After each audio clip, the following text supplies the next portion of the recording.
ദൈവതിരുനാമം വാഴ്ത്തപ്പെടുമാറാകട്ടെ. ഞാൻ നിന്നെ ഈ ജനത്തിന് ഉറപ്പുള്ള താമ്രഭിത്തിയാക്കി വയ്ക്കും. അവർ നിന്നോട് യുദ്ധം ചെയ്യും, ജയിക്കയില്ല. നിന്നെ രക്ഷിപ്പാനും വിടുവിപ്പാനും ഞാൻ നിന്നോട് കൂടെയുണ്ട് എന്ന് യഹോവയുടെ അരുളപ്പാട്.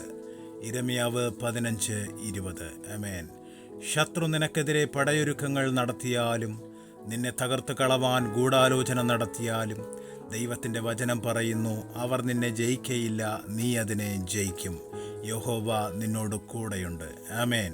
നിനക്ക് വേണ്ടി യുദ്ധം ചെയ്യും. അവൻ നിന്നെ ദുഷ്ടൻ്റെ കയ്യിൽ നിന്നും വിടുവിക്കും.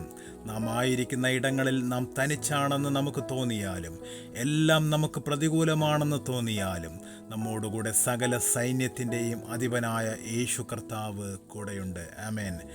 ഈ ലോകം നമുക്ക് ശാശ്വതമല്ല. സ്ഥാനവും മാനവും ഉന്നത പദവിയും ഒന്നും നമ്മെ രക്ഷിക്കയില്ല. എല്ലാം താൽക്കാലിക നേട്ടത്തിന് മാത്രം ഉതകുന്നതാണ്. ആമേൻ. എന്നാൽ എന്നേക്കും നിലനിൽക്കുന്ന നേട്ടം ക്രിസ്തുവിലൂടെയുള്ള നിത്യജീവനാണ്. അത് പ്രാപിപ്പാനുള്ളതായിരിക്കണം നമ്മുടെ ഓട്ടത്തിൻ്റെ ലക്ഷ്യം. ആമേൻ.